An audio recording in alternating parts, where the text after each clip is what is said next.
Hi guys, I'm Abhinav. This is my KTM 390 adventure, and this package that you see here, this is something special. Finally, after I don't know, maybe a month and a half, my new exhaust by WRX Indonesia and my front fender for my R15, along with the clamp that will, help me attach the new 34mm throttle body to the velocity stack, have arrived.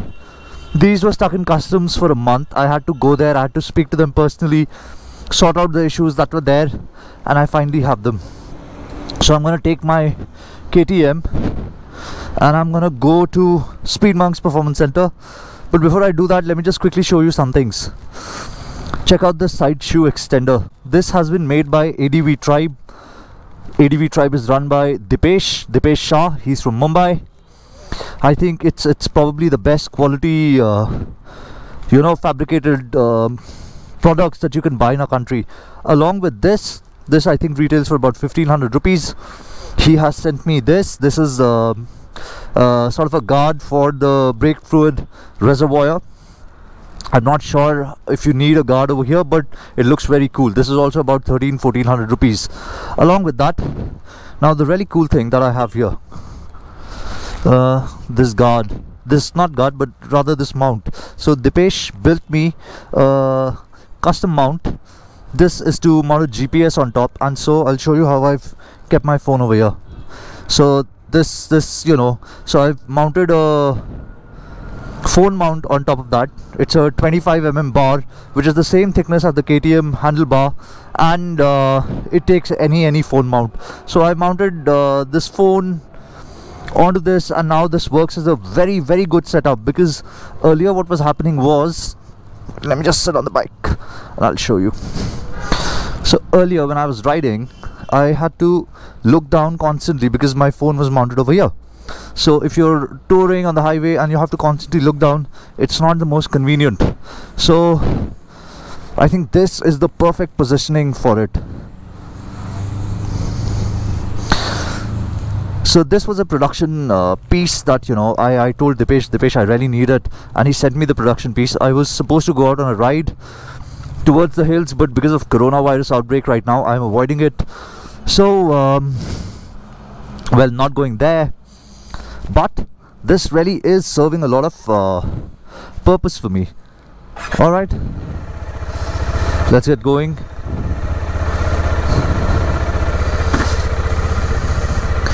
Now the main advantage of this thing is I really don't have to look down. I just don't.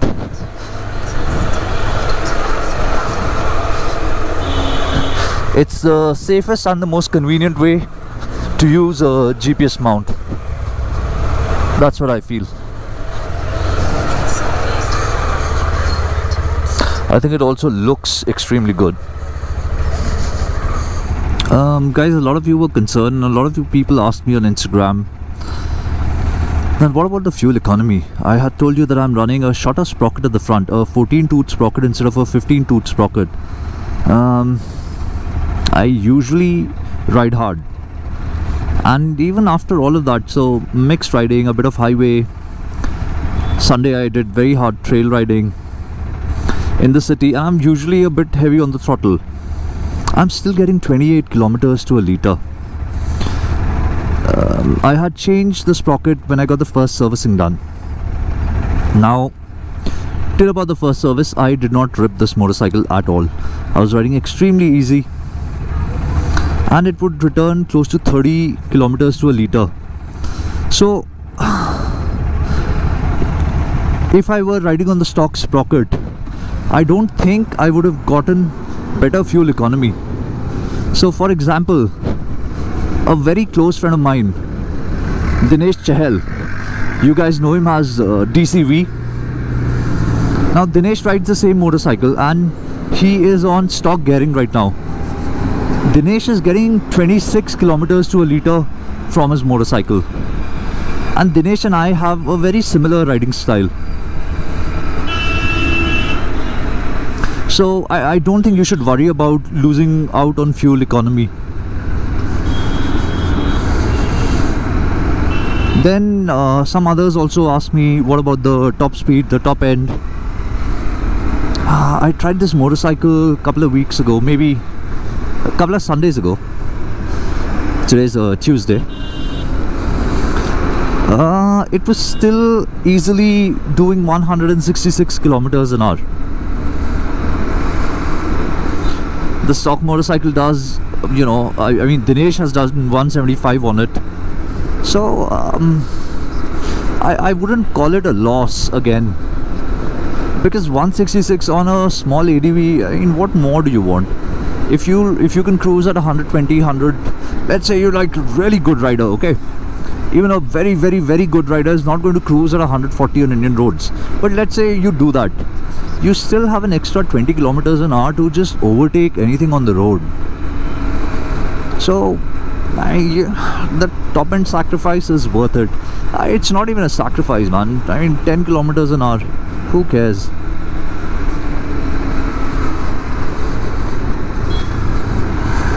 Other than that, very smooth motorcycle. The engine is very quiet, very smooth. There's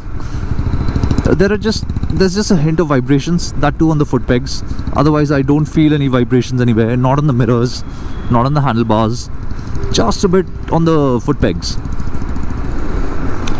Then the other question that I am asked a lot these days is, you know, by shortening the gearing, isn't this motorcycle revving too high when it comes to highway cruising? Well, the answer to that is not that much. If you ride at 100 kilometers an hour, this motorcycle is sitting well below 6,000 RPM. It's about 5,800, 5,900. If we get a chance, if the highway is slightly clear, we'll test it. And but that was 100, but what about 120, which seems to be a more realistic cruising speed? Motorcycle still does it at about 7,500 RPM. So do you see this, guys? 100 at under 6k.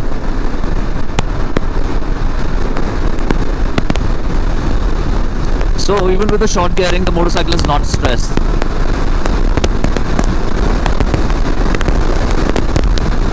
Yeah, okay, so 120 at about 7,000 RPM. One can cruise at 7,000 RPM all day.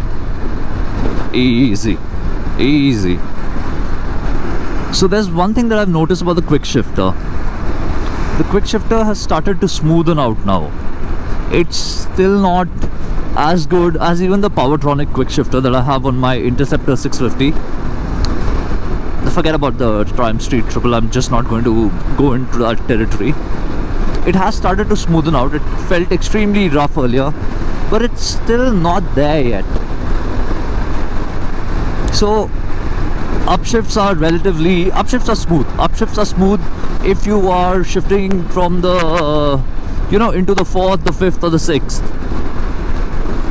But the lower 3 gears, it's not that smooth. It still feels a bit clunky. Now, okay, I don't use the quick shifter enough anyway on this motorcycle, because I don't really find the need of using a quick shifter on an ADV. But it's the downshifts. Now, downshifts are smooth only when the revs are low. If the revs are high, this motorcycle, you need to really press down on the gear lever to downshift.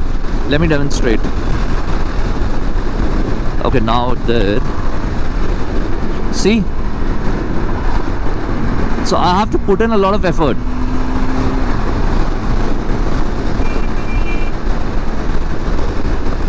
Now,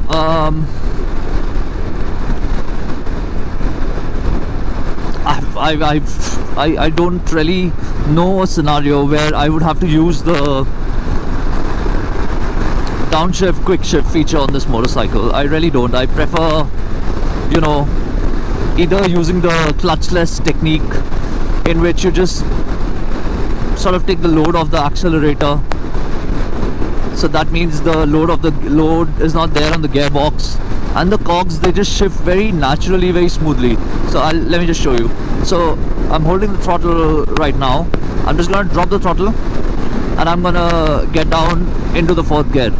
So as soon as you deload the throttle, slot down, works like a charm. Now I do the same thing for upshifts also. If I'm doing clutchless, right? So just take the weight off the throttle and the gearbox will just slot into the next gear easily.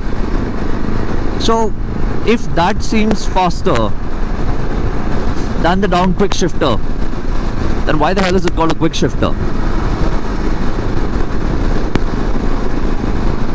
I don't know. Wasn't needed. I would have rather been happier with adjustable suspension. I have no idea why KTM did not do that. Maybe the quick shifter is not that expensive to produce, so you know, KTM were able to price this motorcycle under the psychological 3 lakh rupee barrier. But KTM, understand this: if a person is paying 3.54 lakh rupees to buy this motorcycle, okay, 3.5 lakh rupees to buy it on road, you should have just put in the adjustable suspension. We would have happily paid 3.75 as well. And you know, we would have talked about it. Look how KTM really upped the game. They gave us adjustable suspension at under 4 lakh rupees. Does anything else have you know, adjustable suspension at that kind of money? No.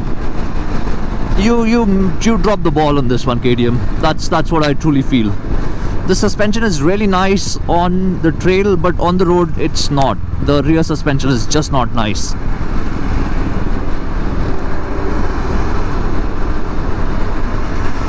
Yeah, well, that's my verdict on the suspension. Sorry, KTM. I really like your motorcycle, but you messed up.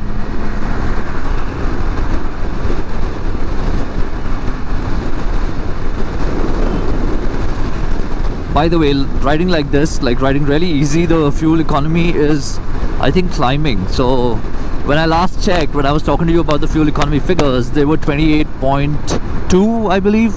Right now I'm seeing 28.5, and this is when the motorcycle's already done 623 kilometers without me having to, you know, reset the fuel gauge. I mean the fuel economy calculator. So maybe I'm getting a lot better fuel economy. Tomorrow, maybe with a fresh tank of fuel, and once I've reset all the clocks, I'll try a fuel economy run. Or maybe I could do that while on my way to Chandigarh and back. That would give us a realistic idea.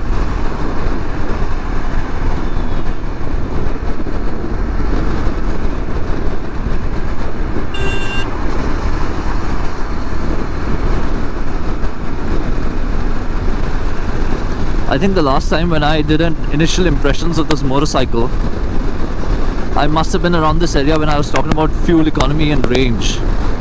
Actually no, I think I was at Hero Honda Chowk. Now, this motorcycle, I had then said that, you know, conservatively, if I talk, it should do 350 kilometers an hour. And it does that, yeah. It does between 350 and 400. Now, you get a low fuel warning, you know, warning when the range is only about 100 kilometers left.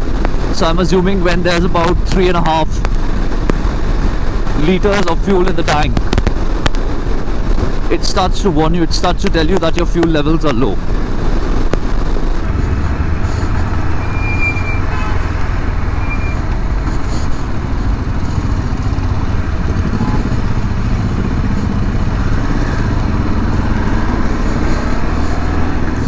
I like the fact that, you know, this motorcycle, the turning radius is very small, and because of the geometry of the bike, you're able to take U-turns without having to keep your foot down.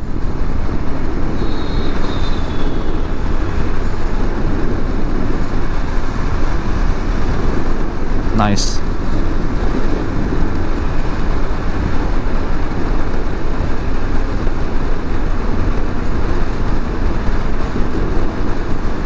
Alright, I think I'll end this vlog now. I'll get the speed monks. Whatever I do on the R15, I'll do a separate video on it. This is me, Abhinav. Thank you for watching this video. I hope you have a great day. Bye bye.